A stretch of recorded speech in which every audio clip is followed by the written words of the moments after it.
Now a closer look at the Mexican star of the lightweight division, Julio Cesar Chavez. In 1987, Mike Tyson brought order to the heavyweight division with a devastating string of knockouts. The year also saw Sugar Ray Leonard stun the boxing world with his comeback upset win over marvelous Marvin Hagler. But neither of those illustrious stars was the man boxing writers chose as Fighter of the Year. That instead was Julio Cesar Chavez, the undefeated lightweight champion of whom it is now fashionable to say, best pound-for-pound fighter in the world. Chavez's talents begin with a definition of the art of self-defense. He picks off punches with his arms and hands with amazing consistency. And what few openings he does leave an opponent are at the top of his head or on his shoulders, areas where punches have little chance of doing damage. Over the course of a fight, the quantity of punches blocked by Chavez or missed by his opponents accumulates. An example, former world champion Edwin Rosario, who landed 52% of his punches against Livingston Bramble and 63% against Jose Luis Ramirez. But look at how inefficient he was against Chavez. Or maybe consider how inefficient Chavez made Rosario to appear. I believe I was born with my defensive abilities. You don't develop them in the ring. Of course, if you make a mistake in the ring, certain things can be taught. Or learned. When the fighting is in close, Chavez has learned to keep his elbows in tight to his body, protecting his rib and kidney areas. He also uses his own elbows and arms to push off his opponent and create open avenues of attack. When attacking, some fighters offer wide, looping punches, which leave them open to counterattack.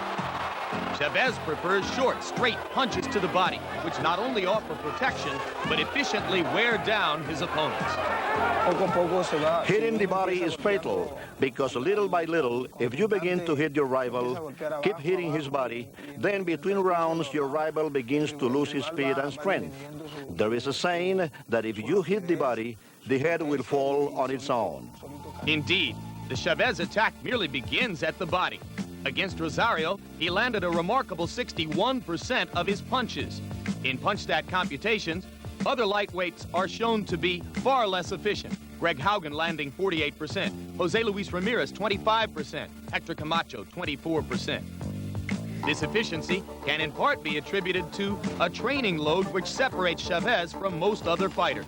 Chavez does little speed and heavy bag work, concentrating instead on constant sparring. His wars in the ring go on for 10 rounds per day, 6 days per week, an extreme training pace. I never stop training. I always train. These last 3 months have been hard. It is the same for all my fights. I am always conscientious about my work. Julio Cesar Chavez has neither the global fame of a Mike Tyson nor the charismatic image of a Sugar Ray Leonard. What he has is boxing expertise and sufficient mastery of the sweet science to rank among sophisticates as the sport's most finished and refined current product. So you saw there the technical skills which elevate Chavez to the rank where many hold him now at the top of the sport.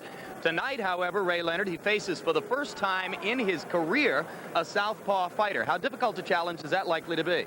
That's amazing. I mean, 57 fights, he's never faced a southpaw. It could prove to be a problem and a factor because with the height of Aguilar, his height and reach advantage, and being a southpaw could possibly confuse and frustrate Chavez in the early rounds. But I really believe that Chavez is going to get to him with the body shots. Indeed, it's such a fascinating point, Larry. Maybe we should delve into the sociology of boxing for a moment. How could it be that a man with 57 professional fights, or 56, whichever is the correct number, and officially it's 56, though he claims 57, but how could it be that a man with that many fights on his dossier could never have faced a southpaw? Well, one reason is that he didn't fight much in the amateur ranks, and it's in the amateur ranks where you see a lot of southpaws. And many of the southpaws who were amateurs turn around and become right-handed fighters as professionals. So he's been a professional since he's been an early teenager. So that could be one reason. He has fought a lot of southpaws in the gym. Jose Luis Ramirez, who was his stablemate, was a southpaw. But I think it's the combination of seeing a southpaw for the first time, plus this tall, angular, defensive-minded, mechanical southpaw tonight, that conceivably could pose a problem. But he's a typical Mexican fighter in the sense that he goes downstairs, and that should eliminate whatever problems would exist. Indeed, you make a good point, Larry, because this could be the first of two southpaws in a row. Every expectation is that Chavez will angle for a bout against Jose Luis Ramirez if he wins tonight. Quickly now, Ray Leonard with his tip of the night on the Chavez-Aguilar bout. Well, Jim, first of all, Chavez corner is expecting Aguilar to hit and run, so his body attack would be very effective because it would slow down the movement of Aguilar and enable him to really do a lot of damage. His upper body strength is incredible, and I think he has to cut the ring off in order to make that possible. Too many times, a lot of boxers are able to out-finesse punchers. With Aguilar, not too much is known about him, but being a southpaw could possibly confuse Chavez in the early round, like I stated before. But he must be aggressive, not really crazy, but just initiate respect and try to keep Chavez off balance, because if you don't do that, you ask for a lot of problems and a long night. And we had a brief temporary lighting problem in the arena, which has now been cleared up. So the two fighters who have waited a couple of minutes longer than they might have expected to exit their dressing rooms and head toward the ring will now begin that process. And here comes Rodolfo Aguilar of Panama. Of course, you have known the names of some great Panamanian boxers in the past, not the least of them the great Roberto Duran, who once defeated our own Sugar Ray Leonard. Aguilar cannot yet be ranked on a level with such as Duran. You see that he has had a total of 21 bouts, 20 of them in Panama, in either Panama City or Cologne, which he won. One time he ventured out of that nation. He went to Venezuela and lost a bout in Caracas. There's a look at the record. Only 10 KOs, and he will need, it is expected, to demonstrate some punching power to get Chavez's respect and keep Chavez from bullying him into the ropes. I expect Aguilar to just hit and run. He needs to do that. Inside, he has no, I don't think it's going to be the right thing to do, because Chavez is such an economical fighter. He's a technician, and he's able to wear a man down. We saw that against Edwin Rosario. Here now, 25-year-old Julio Cesar Chavez. Of those 11 victories in title bouts, 10 came at the lower weight class of super featherweight, 129 pounds. He moved up to 135 pounds to score his devastating 11th round knockout of Edwin Rosario this past fall. He's a great hero in Mexico, and I think he's very much comparable to what Ray Leonard was in his career. He's very personable. He's got a sunny disposition. He's very bright, and he's a winner who has his eye on the sky, on the heavens. He wants to be not just a great fighter, he told us, but a great man. 56 wins without a loss, 47 of them knockouts. As I've mentioned a couple times before, and will now mention for the last time, Chavez claims there was a 57th fight, a first-round knockout, which somehow got lost in the record-keeping. Tail of the tape, and you see there the height and reach advantage which Aguilar has. On paper, it may turn out to be a disadvantage, as of course that means that there is an extended range of rib cage available for Chavez to punch at. And here is our punch stat, which gives you a profile of the activity of the fighter. And as you can see, Chavez is a very, very active fighter. The remarkable thing about him is he throws this many punches, but he also shows defensive skills. He doesn't lead with his face. WBA rules, which will be in effect for both of the title bouts you will see tonight. 3 judges scoring on the 10-point must system. No standing 8 counts. A fighter can be saved by the bell only in the last round. And the 3 knockdown rule will be in effect. 3 knockdowns in a round means that it's over. And now let's go up to ring announcer Chuck Hull for the pre-fight introduction.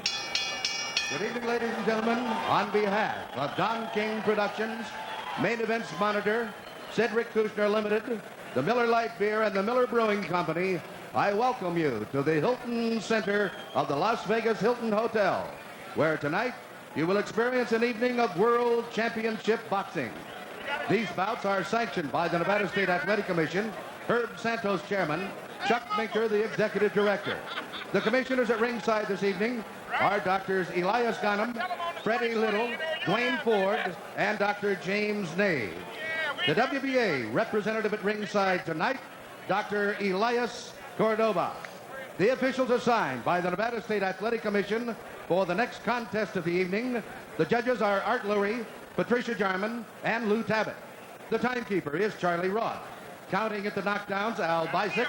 The attending physicians at ringside, Drs. Flip Homansky, Elias Ghanem, and Albert Campana. The referee for the next bout of the evening is Richard Steele. The next bout of the night, ladies and gentlemen, featuring 12 rounds of boxing for the WBA Lightweight Championship of the World. Introducing, in the blue corner, fighting out of Panama City, Panama, weighing 134 1/2 pounds, with a professional record of 20 wins, 1 defeat, with 10 KOs. He is ranked #1 in the world by the WBA and is the challenger, ladies and gentlemen, Rodolfo Aguilar. And in the red corner, from Culiacan, Mexico, weighing 135 pounds.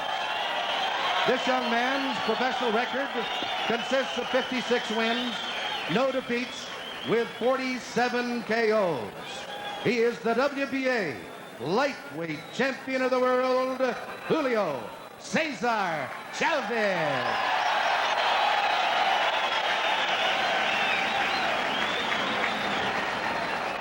Referee Richard Steele will now issue the final instructions to the two fighters.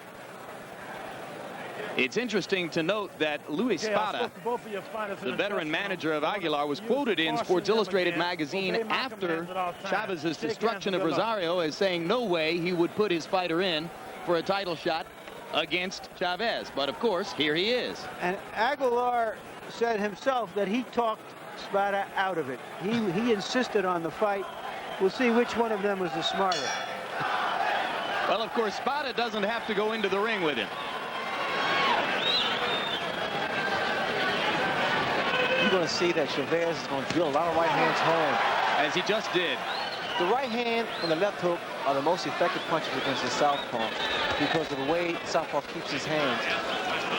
Basically, the southpaw continues to move to his right, so it's difficult for you to gain proper leverage in your punches. If you have not seen Chavez before, one of the first things you will notice is that he does not waste punches. He doesn't throw for the sake of throwing. He throws when he thinks he can get inside and do damage.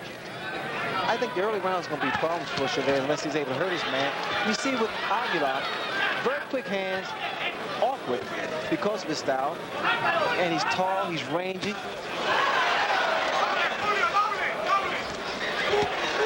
Now see, this is where Aguilar would probably make a mistake when he tried to exchange punch for punch.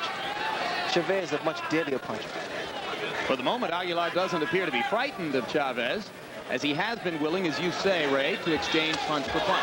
Right hand got through the defense under the neck of Aguilar. Good defense from Chavez. Keeps those hands very high. But Jim, again, watch for the right hand and left hook.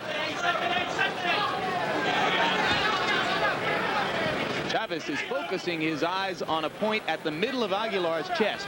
And so far, he's landed the right 3 times there. Good left hand there by Aguilar to the point of Chavez's chin.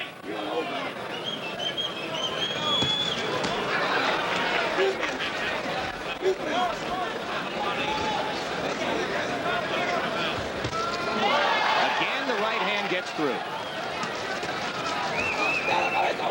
Hunter, get out. Don't hold, great.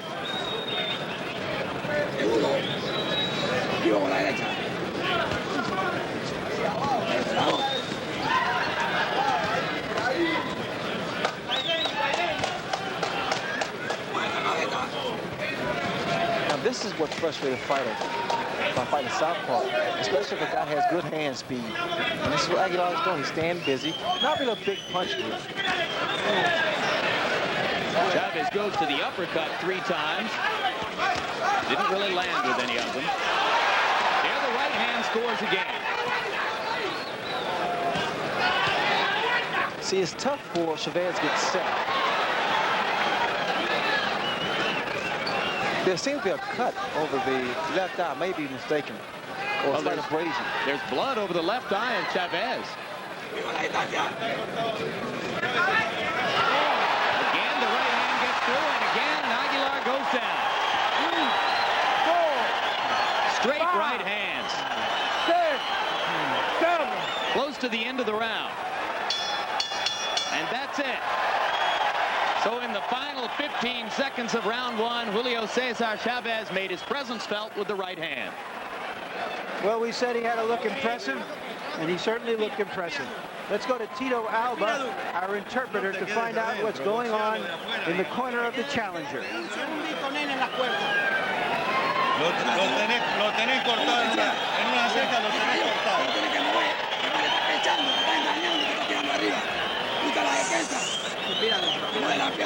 Moviendo. ¿Cómo te sientes bien?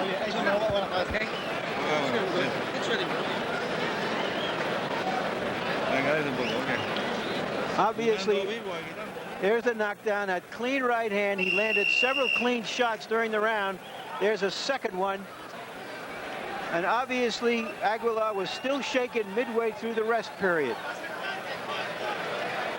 Almost all of the damage done in round one by the straight right hand of Julio Cesar Chavez. Aguilar begins round two backing up. Still doesn't look entirely certain of himself. Chavez feels that he can get in more punches by becoming more aggressive. And that is so true. Just rushing himself, but he has to be careful because you see these punches that are being thrown, they have a tendency to bruise and cut. Chavez is really starting to get a little over anxious. Yeah, he's taking a little bit more than he needs to get inside, but there again, the right landed and backed Aguilar up.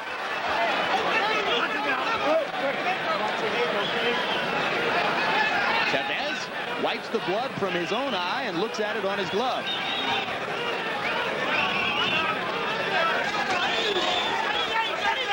Julio Cesar Chavez has only been cut once before.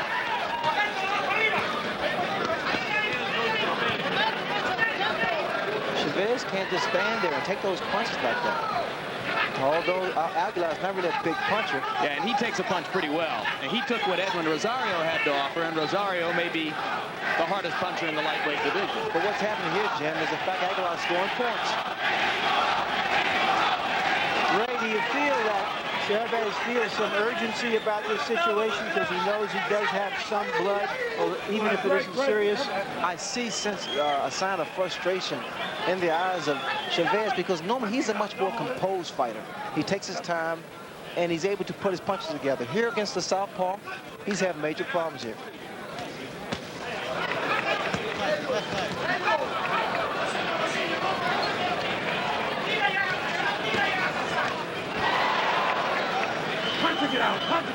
Well, one of the things which is said of Chavez by those who have seen him a lot is that he will take his time and be patient unless you hurt him and make him mad.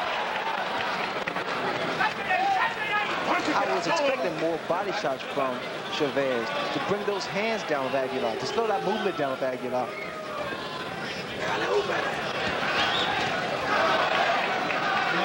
One sign of anxiety is that Chavez, for a moment there, was chasing Aguilar around the ring rather than cutting the ring off on him, something he does so well.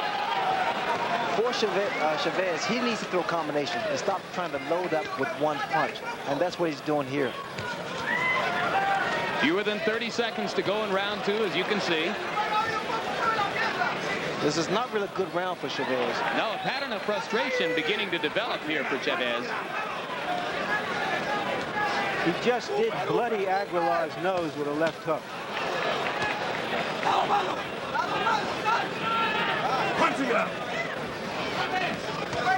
Round two comes to a close.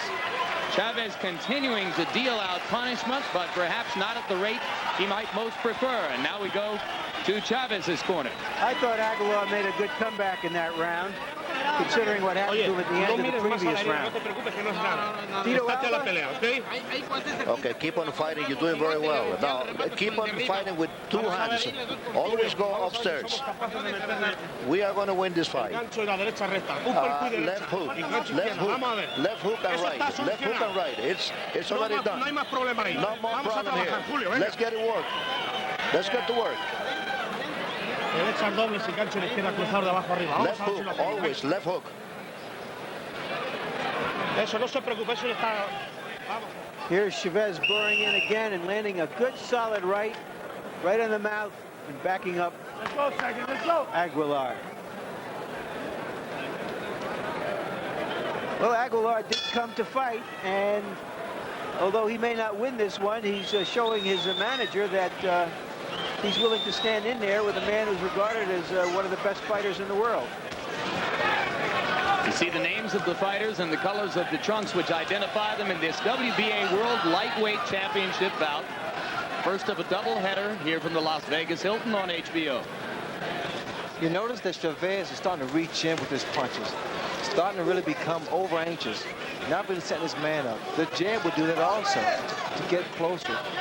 And for a guy that's this tall, a southpaw, makes it quite different. It's not an easy task. Perhaps Chavez has not been as disciplined about going to the body in the last round and a half as we would customarily expect from him. A lot of head hunting. That's the key, because this guy's so tall and rangy, and he's throwing these overhand rights and left, and he's giving Chavez a different look. The body shots will slow all that down. Don't hold it. Once you get out.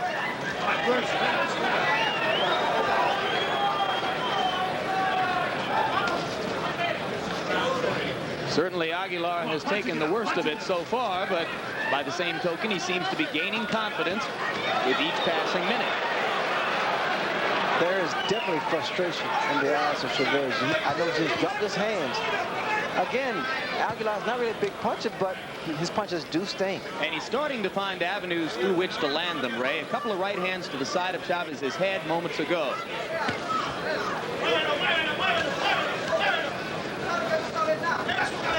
Another great right by Chavez. Straight up the middle. The difference we have with both fighters is the fact that although Chavez is throwing the heavier punches, Aguilar is throwing combinations.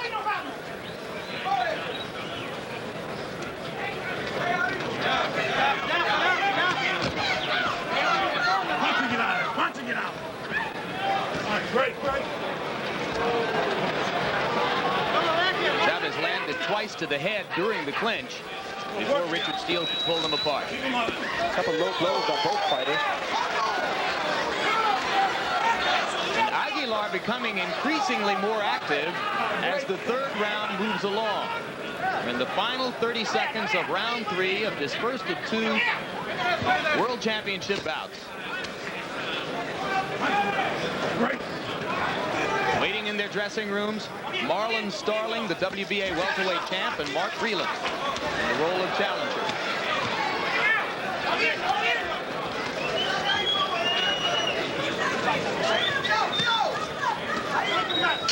And as round 3 ends, Chavez continues to stalk an increasingly more self-possessed #1 challenger, Rodolfo Aguilar. And There's Marlon Starling.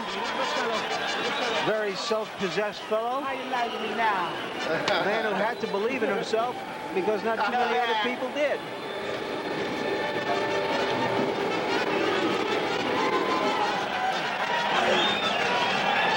Se está cansando, está abriendo la boca como He loco. is getting tired. He's opening his mouth like crazy. ¿Entendés? Lo He tenés que is. mover, está bien de pierna y todo. You have to keep on moving. How's your legs?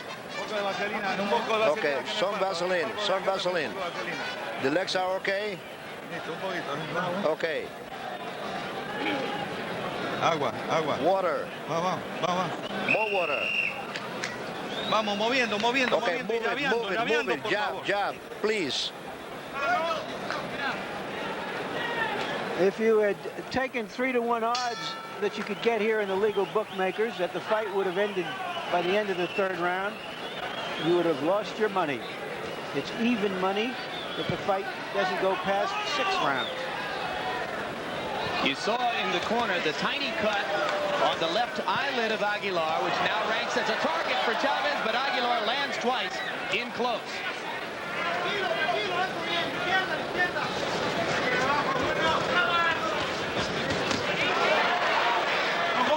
Good left by Chavez in that exchange, but he took one in return. You'll notice when Chavez attempts to throw his right hand, he brings that right foot up. And those are the type of problems that southpaw presents. Because again, it doesn't enable you to get proper leverage behind your punches. Aguilar's doing a good job here with his combinations.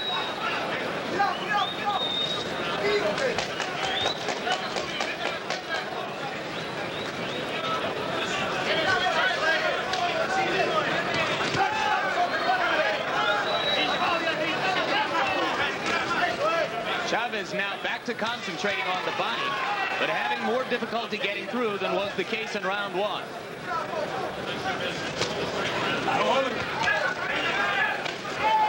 The straight right lands again. Believe it or not, the best punch that I found effective on southpaw is not really a straight right hand, but a looping right hand, because it goes inside of the gloves. Now there's blood coming from the nose of Aguilar as well as from above his left eye. That's the right hand there that Chavez threw. But again, Jim, he needs to throw combinations. Chavez needs to throw more punches. Put them in bunches. There's the right hand again. And the looping right hand that you suggested landed that time. Increasingly, Chavez looks to come up underneath to get to the body. But he has to work his way inside and be a little more composed. Good right hand by Aguilar. Tilted Chavez for a moment.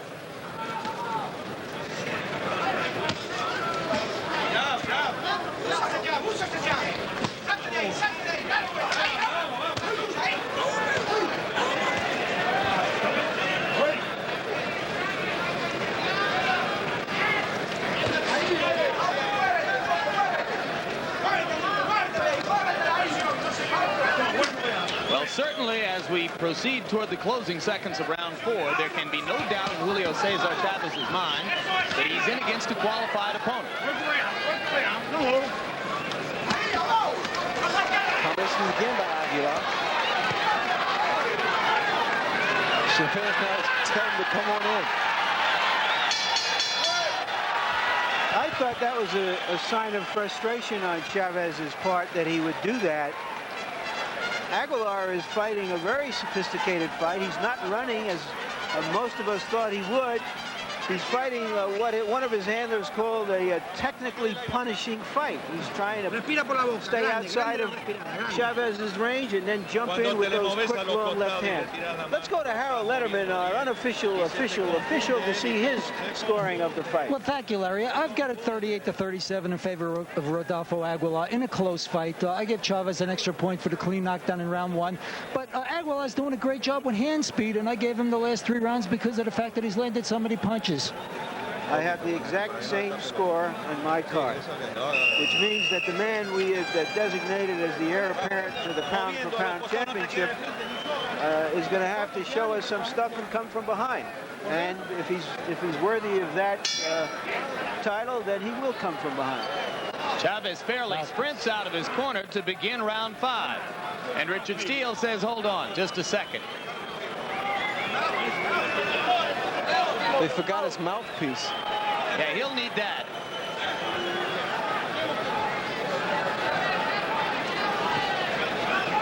Steele refereed Chavez's destruction of Edwin Rosario, so he has seen at close range what Julio Cesar Chavez is capable of. So far, he hasn't seen the same kind of performance tonight, but that right hand got across the top of the guard of Rodolfo Aguilar.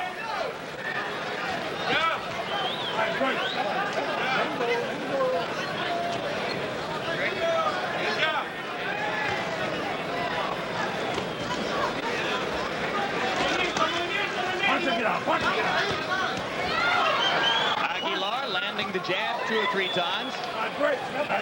Chavez feels constrained to have to leap in to throw the left. Chavez is more so following Aguilar around the ring instead of cutting the ring off. He's been chasing him since round 2, Ray. And in doing so, because of the movement of Aguilar, it's being difficult for Chavez to put his punches together. He's been loading up since round 1.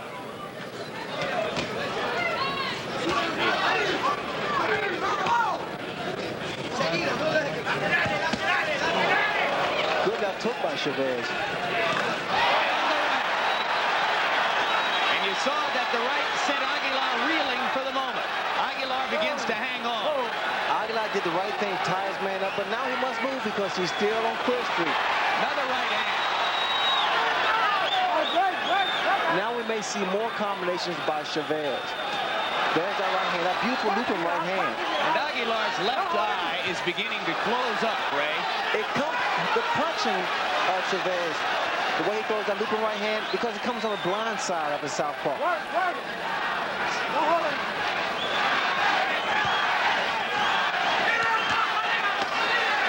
Aguilar won't step back. Continues to land punches, even amid his temporary distress.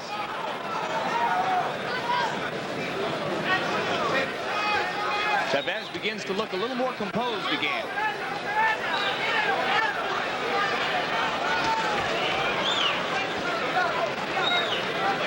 But we near the end of round 5, and as Larry Merchant pointed out, it was even money here as to whether this bout would make it through 6 rounds.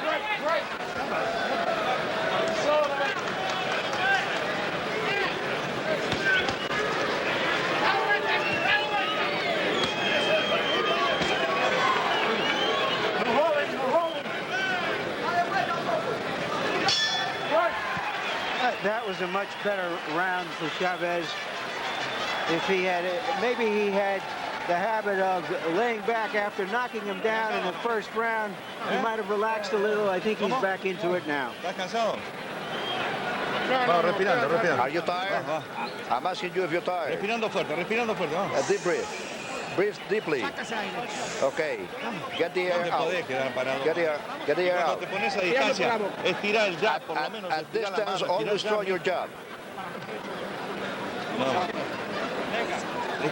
Let's watch as Chavez goes to work.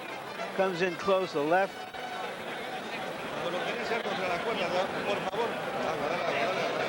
Always moving forward. Always moving forward.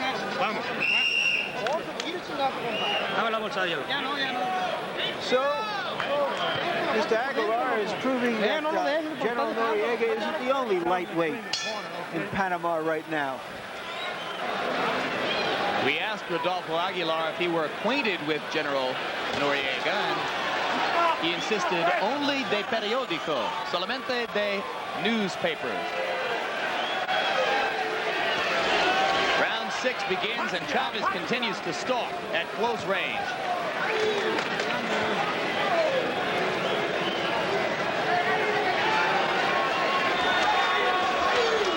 Chavez needs to be very careful about the way he plants his feet. You see, he has both feet together. It's easy to be knocked down. It doesn't matter how big or small puncher you are, because you're off balance. Well, there's a certain arrogance in any great fighter, and you get the impression that Chavez doesn't believe Aguilar can hurt him. Aguilar appears to be wearing down now. Those uppercuts, and the looping right hand. Look at that beautiful shot. Aguilar looking for a place to fall after the right hand. And his corner is up on the apron. Steele looks at the corner as if to say, do you want in? And they do want in. And Richard Steele stops the fight. A great fighter does what he has to do to look great. And after having some difficulty for a few rounds following a first round knockdown, Chavez goes to work and ends the fight sensationally. 1 minute, 13 seconds of the 6th round. Thank you.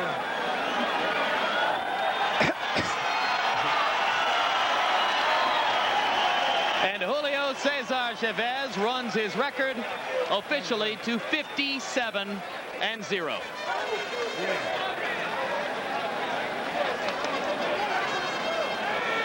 So it was a fight in which there were more than a few moments of frustration for Julio Cesar Chavez, and if he proved anything tonight, Ray, it is that he can overcome temporary frustration and go on to knock his opponent out. Well, it was indeed frustration, and the right hand pretty much started everything. Aguilar fought a pretty good fight, but what wore Aguilar down was the inside fighting and the looping right hands. That right hand there proved to be effective against southpaws. Aguilar at this point here is out of it. He wanted a place to fall down after Chavez landed the right hand to the temple. One of the vulnerable areas which can sometimes create a knockout. As you see this right hand land, you'll see right next to the eye on the temple, and Aguilar said, that'll do. I'm sure that Chavez will go back and watch the tape, and he will find that the best way to fight a southpaw is be a little more composed. The looping right hand, it's a beautiful shot. I remember you against a southpaw named Ayub Kaluli. It wasn't your best looking performance either, but you were able to come back, dominate the late rounds, and win the fight, just as Chavez was able to do here. And here are the final punch stat computations. Chavez throwing 273 punches, landing 143 of them. You see that Aguilar was the much busier fighter, though without landing nearly as many blows. And right now, let's go up to ring announcer Chuck Hull for the official decision. Ladies and gentlemen, the time, 1 minute, 13 seconds of the 6th round. Referee Richard Steele stops the bout. The winner by a TKO, still undefeated, and still the WBA Lightweight Champion of the World, Julio Cesar Chavez.